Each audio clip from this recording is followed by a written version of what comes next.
আচ্ছা বিএম, তুমি এখানে কি করছো? তাই কি করবো, অনেক তো কাজ থাকে নাকি? দরজা খোলা থাকলে বুঝবো কি করে? যখন আসবো তখনই যদি এসব দেখতে হয়। উফ বাবা, আকাশ আকাশ তুমি যাও তো, আমি না না না না, কোথায় যাবে? ওকে তো আমাদের কাজ করতে হবে এখন। কাজ? না না না না, দাঁড়াও দাঁড়াও দাঁড়াও, বাবা কাজের নাম শুনে পালিয়ে যাচ্ছ কেন? কি কাজ বলো? আমরা কাল 4 জন মহিলা মিলে শপিং এ যাবো, আর তুমি আমাদের পাহারা দিয়ে নিয়ে যাবে আমাদের শপিং এর ব্যাগগুলো বইবে না? ব্যাগ? এটা একদম ঠিক না। আমি এসব কাজ করব? হ্যাঁ, তুমি এসব কাজ করবে, আর তোমাকেই তো এসব কাজ করতে হবে, তাই না? আলো বলো। একদম ঠিক কাজ, বেশ হয়েছে। আচ্ছা শোনো, আমি এই অনিকেতের জন্য এই একটা লিস্ট বানিয়েছি, যেখানে আমাদের অনিকেতের পাজামা পাঞ্জাবি এগুলো সব কিনতে হবে। আর পালি দিদির জন্য শাড়ি। হ্যাঁ, আমার বিয়ের শাড়ি না কিনলেও চলবে। কেন না কিনলেও চলবে কেন? একটু আগেই অনিকেতের সাথে কথা হচ্ছিল, ও একটা শাড়ি গিফট করতে চায় আমাকে। ও চায় যে আমি ওর দেওয়া শাড়িটা পরেই বিয়ে করি। ও মা, এই কথা বলেছে বুঝি?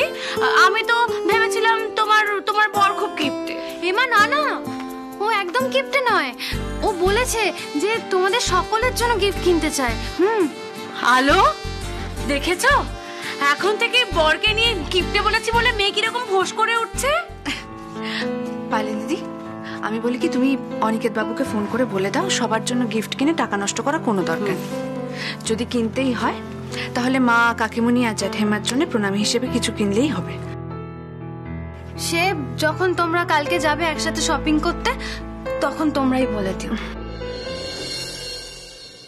বাবান, বাবান, ইয়েস বাবান, পাত্রীপক্ষ রাজি হয়ে গেছে, পরশুদিন রেজিস্ট্রি হবে। শুনলাম সবটা শুনলাম। সুজয়, ভেরি গুড জব, খুব ভালো করেছিস। আমাদের এতদিনের চেষ্টা, এতদিন পরে আমার একটা প্ল্যান সফল হতে চলেছে। তো বাবান, এখনই এত লাফালাফি করলে হবে না, না চলে বিশ্বাস নেই বাবান। দেখ তুই পরশুদিন থেকে আলটিমেটলি ওই বাড়িতে ঢুকে পড়তে পারবি, আর ওই আলোর মাথার উপর ছড়ি ঘোরাতে পারবি। উফ, আমি এতদিন ধরে তো এই দিনটা অপেক্ষাই করছিলাম। আলো, তোমার জন্য আমার নামের প্রথমে লেট শব্দটা বসে গেছে। আমি জীবিত হয়েও মৃত মানুষের মতো জীবন কাটাচ্ছি। তোমাকে আমি কঠিন শাস্তি দেব আলো। সুজয়, তুই পারবি না? হ্যাঁ পারবো মামা। পারতে তো তোকে হবেই। আলোর জীবনটাকে না একেবারে তছনছ করে দিবি, একেবারে নরক করে দিবি, নরক। হ্যাঁ বাবান, পারতে তো আমায় হবেই, কারণ ক্যান্সারের ফর্মুলা বিক্রি করে যে টাকা পাবো তা তো আমিও কিছুটা পাবো, তাই পালিকে আমায় ঠকাতেই হবে। ঠকা না, তুই যত খুশি ঠকা, তোর যা ইচ্ছে কর, আই জাস্ট ডোন্ট কেয়ার। আমার জীবন জাস্ট দুটো চাহিদা, এক টাকা, অনেক টাকা, আর তুই ওই আলোর জীবনটাকে শেষ করে দেওয়া। আর তার জন্য আমার ওই ক্যান্সারের ফর্মুলাটা চাই। সুজয়, আমরা ওই আলোর পিঠ দেয়ালে এমন ভাবে ঠেকিয়ে দেবো না, হ্যাঁ, যে বাধ্য হবে আমাদেরকে ক্যান্সারের ফর্মুলাটা দিয়ে দিতে।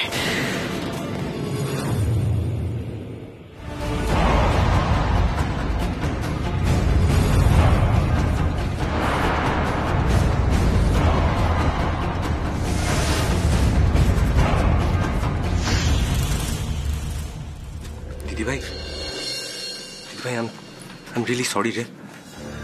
তোর বিয়েটা কত ধুমধাম করে দেবো ভেবেছিলাম, আর দেখ কিভাবে দিতে হচ্ছে। তার মধ্যে আমি তো কোনো কন্ট্রিবিউশনই করতে পারছি না, কিচ্ছু দিতে পারছি না। এভাবে কেন বলছিস ভাইয়া? ভাইয়া শোন, তুই বরং আমার বিয়ের সময় একটা খুব সুন্দর গান করিস, আমি তাতেই খুশি হব। আর তাছাড়া আমার ভাইয়া যখন খুব বড় সিঙ্গার হয়ে যাবে, তখন কিন্তু আমি যা চাইবো খুব দামি একটা গিফট দিতে হবে আমাকে। মনে থাকবে তো? হ্যাঁ, মনে থাকবে। আর আমরা যখন আমাদের বাড়িটা ফিরে পাবো তখন তো আমরা পালিয়ে ধুমধাম করে বিয়ে দেব। তখন আমরা আমাদের মনের মতো করে আমাদের প্রাণ ভরে আমাদের পালিকে সাজিয়ে দেব। যা, একদম ঠিক বলেছো তুমি বর্দি ভাই, কিন্তু তার আগে যে আরেকটা কাজ করতে হবে। তোমাকে অনিকেত বাবুকে ফোন করে জানতে হবে অনিকেত বাবুর অফিসের ঠিকানাটা কোথায়। কেন? না মানে ওই একটু খোঁজ খবর নিতাম। বিয়ের আগে মেয়ের বাড়ির লোকজন যেমন ছেলের সম্পর্কে খোঁজ খবর নেয়, সেরকমই আর কি। ও, আর সেই সাথে অনিকেত বাবুর এমপ্লয়ি কোডটাও জেনে নিবি। বলছি যে এইসবের কি খুব দরকার আছে? দরকার আছে বর্দি ভাই। দেখো, একবার যাচাই করে নিতে কি অসুবিধে, আমরা নিশ্চিন্ত হয়ে যেতাম। আমরা জানি যে অনিকেত বাবু খুব ভালো একজন মানুষ, উনি পালি দিদিকে খুব ভালোবাসেন, কিন্তু তবুও আমরা তো একবার যাচাই করে নিতেই পারি। দেখো, আমি কোনো ভুল ভ্রান্তি চাইছি না। আমি আমি কি কিছু ভুল বললাম বলো? না না আলো, তুমি ভুল বলবে কেন? তুমি একদম ঠিক বলছো। দাঁড়াও, আমি এক্ষুনি অনিকেতকে ফোন করে ওর অফিসের অ্যাড্রেস আর এমপ্লয়ি কোডটা জেনে নিচ্ছি। দাঁড়াও। না না না না না, ছেড়ে দিলে চলবে না, ছেড়ে দিলে চলবে না। আমার বাবু সর্বনাশ হয়ে যাবে। আমার বাবু না একদম সব। এই শোন। হ্যাঁ বড় মা, আমিও না তোমার সাথে গোপন একটা মিটিং করতে চাইছিলাম। ধর মুখ পড়ি, কাজের কথাটা শোন। ওই দেমাগি মেয়ে মানুষটা, ওই দেমাগি মেয়ে মানুষটা আর আমার বাবু একসাথে না দেখা সাক্ষাৎ করেছে, মেলামেশা করেছে। আর তারপর গুটি গুটি পায়ে আমার বাড়ির দোরগোড়া অব্দি এসেছে।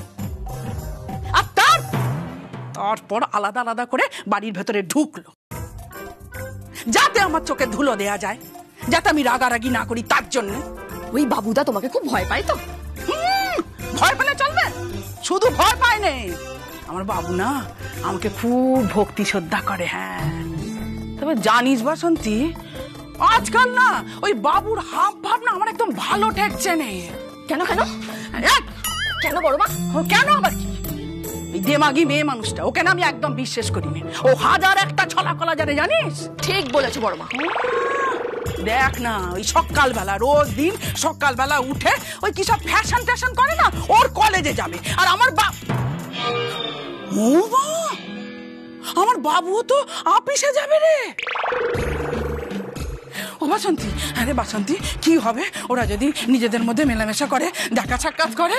সর্বনাশ, আমার সর্বনাশ হয়ে গেল রে, আমার সর্বনাশ হয়ে যাবে রে, সর্বনাশ। আমাকে বাতাস কর, আমাকে বাতাস কর, আমার শরীর ভালো লাগছে। বড় মা, সত্যি তো সর্বনাশ হয়ে যাবে, আর তুমি এসব আটকাবে কি করে গো? ও মা, সেটাই তো ভাবতে পারছি না, ভাবতে পারছি না বলে তোকে জিজ্ঞাসা করছি, আমার মাথা কাজ করছে না। বড় মা, এই ছোট মুখে একটা বড় বুদ্ধির কথা বলবো? হ্যাঁ, বলো না, বলো না। অন্য সময় তো মুখে কথা ফুল জুড়ে জোটে, আর এখন কথা বলার জন্য অনুমতি চাইছিস। বল, কি বলবি বল। আমি বলছিলাম কি বড় মা, তুমি যদি বাবুদাকে ওই দেমাকি মেয়েটার হাত থেকে বাঁচাতে চাও, ওই মেয়ের শশীকলার হাত থেকে, না মানে ছলাকলা ছলাকলার হাত থেকে যদি বাঁচাতে চাও, তুমি বাবুদার যত তাড়াতাড়ি সম্ভব একটা বিয়ে দিয়ে দাও। কি বলছিস? হ্যাঁ বড় মা, একদম ঠিক বলছি। তুমি বাবুদার জন্য পাত্রী দেখা শুরু করে দাও, আর ওই মেয়ের কিছু বুঝে ওঠার আগেই ঝুপ করে বিয়েটা দিয়ে দাও। তুমি না বাবুদার পাশে একটা বলয় তৈরি করে দাও, তাহলে দেখবে ওই মেয়ে আর কিছুতেই দাঁত ফোটাতে পারবে না, কিছুতেই না। ও মা, তোর ঘটে এত বুদ্ধি, জানতাম না তো। একদম ঠিক কথা বলেছিস বাসন্তী, ঠিক কথা বলেছিস। একটা ভালো পাত্রী দেখে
কিছুতেই মেনে নেবো না, কিছুতেই না।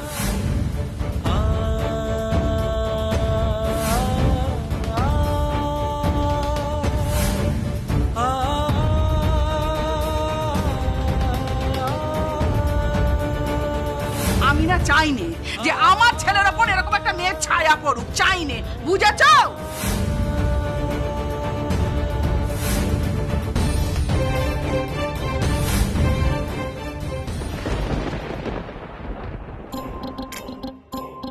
তার সাথে তোকেও একটা কাজ দেব।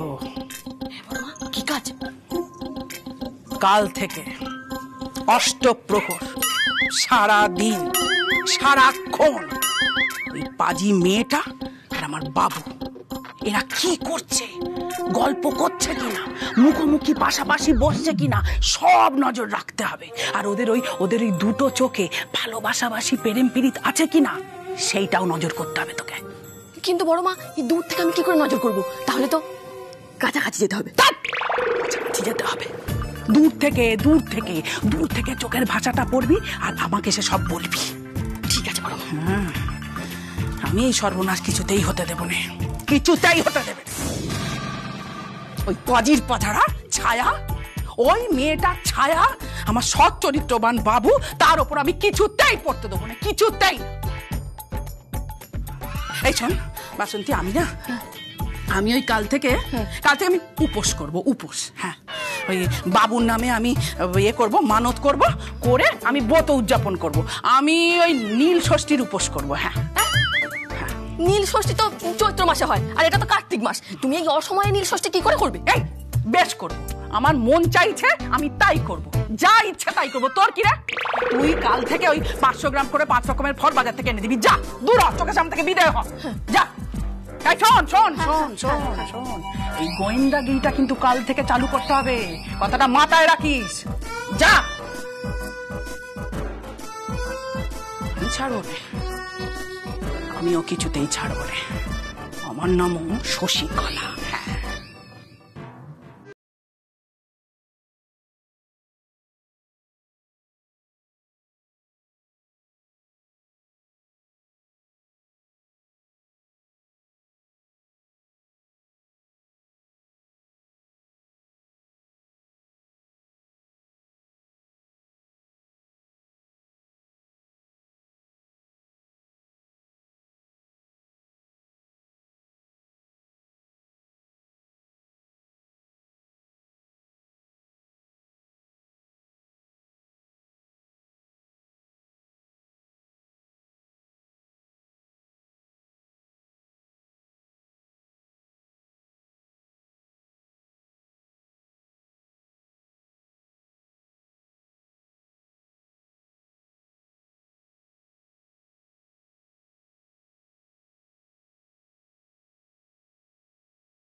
আমি আপনাকে ভুল বুঝেছিলাম, আপনাকে আমি ভীতু ভেবেছিলাম, কিন্তু আপনি তো ভীতু নন।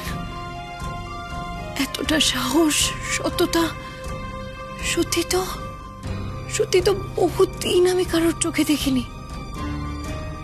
আপনি আমাকে বাঁচানোর জন্য এত বড় একটা রিস্ক নিয়েছিলেন।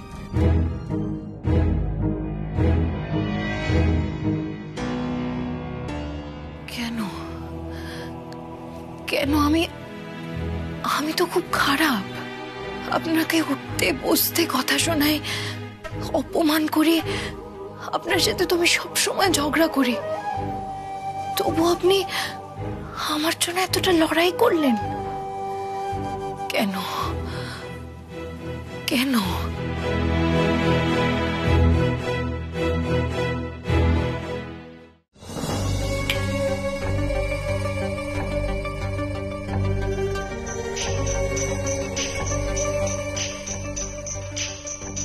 দিল তো নেশাটা বিগড়ে। এবং পালি ফোন করছে। ধর তোকে তো চোখে হারাচ্ছে। আর হ্যাঁ, স্পিকারে দিল, আমিও শুনি তোদের একটু প্রেমের কথা। আওয়াজ করিস না। হ্যাঁ পালি, বলো। তোমারও নিশ্চয়ই আমার মতো ঘুম আসছে না আমার কথা ভেবে। আমি তো তোমার কথাই ভাবছিলাম একা একা বসে। অনিকেত, বলছি তুমি যে কোম্পানিতে কাজ করো সেই অফিসের অ্যাড্রেস আর এমপ্লয় কোডটা আমাকে একটু দিতে পারবে গো?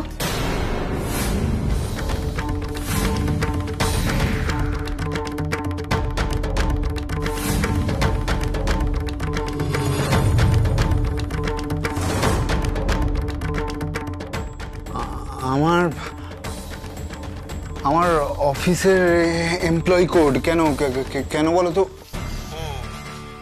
ও বুঝতে পেরেছি, বোধহয় বাড়িতে কারুর এখনো আমাকে ঠিক বিশ্বাস হচ্ছে না, আমাকে খারাপ মানুষ মনে করছে, তাই এমপ্লয়ি কোড দিয়ে আমার অফিসে গিয়ে খোঁজ নিয়ে মানে মিলিয়ে নেবে আমি আদৌ ঠিকঠাক মানুষ কিনা, তাই তো? এমা, না না অনিকেত, আমার বাড়ির সকলে তোমাকে খুব পছন্দ করে। আসলে কি বলতো, বিয়ের ব্যাপার তো একটা নিয়ম কানুন থাকে, আর তাছাড়া আমার মা কাকিমণি ওরা তো পুরোনো দিনের মানুষ, তাই আর কি ওরা জানতে চাইছে।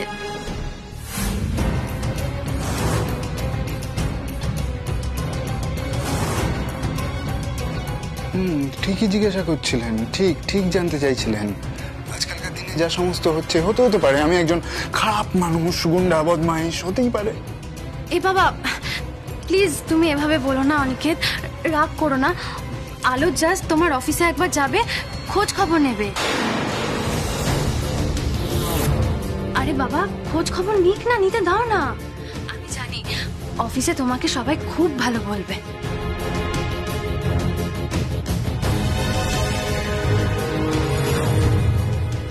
হ্যালো হ্যালো পালি, শুনতে পাচ্ছ? হ্যালো হ্যালো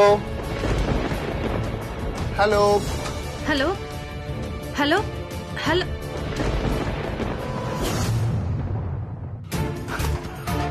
ফোনটা নট রিচেবল করে দেবো।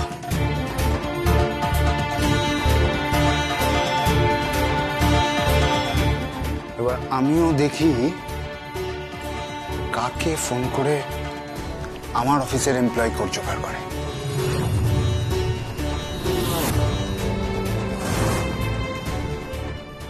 কি হলো? ফোনটা কেটে গেল। দিদিভাই আরেকবার ফোন করে দেখ না। হ্যাঁ দাঁড়া। আপনি যে নম্বরে কল করেছেন সেটি এখন উপলব্ধ নেই। এ বাবা নট রিচেবল বলছে তো। সে কি, এই তো কথা বলে এক্ষুনি আবার নট রিচেবল বলছে। বলছি যে অনিকেত বাবু রেগে গেলেন না তো? কেন, রেগে যাওয়ার তো কোনো কারণ নেই। মেয়ের বিয়ে দিচ্ছে, আমরা যাচাই করে নেব না? যাচাই করে নিতে চাইছে ওই অতি চালাক আলো, যাচাই করে নিতে চাইছে যে আমি সত্যি কোন অফিসে চাকরি করি, আদৌ ভালো ছেলে কিনা, সবটা।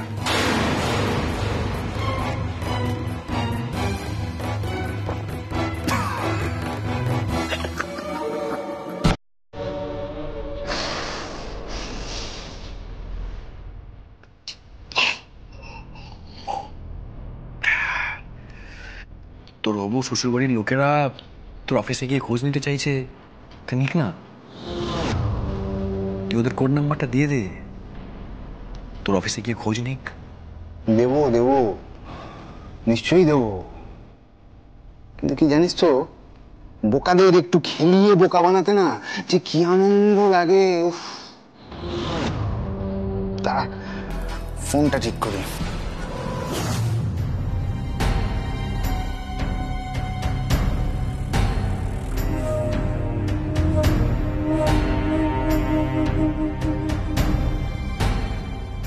পালি দিদি, আরেকবার ফোন করে দেখো তুমি। হ্যাঁ দাঁড়া।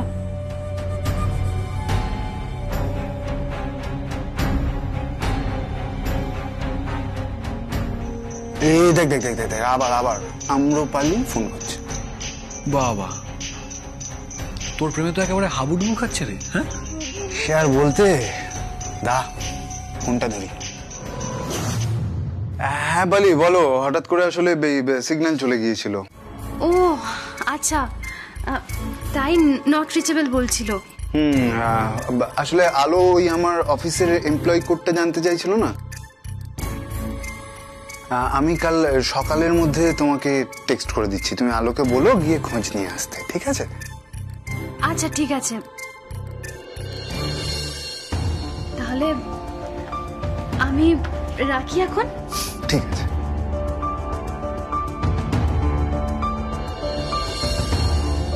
এমপ্লয় কোড জিজ্ঞেস করায় এতটা সময় কেন নিলেন?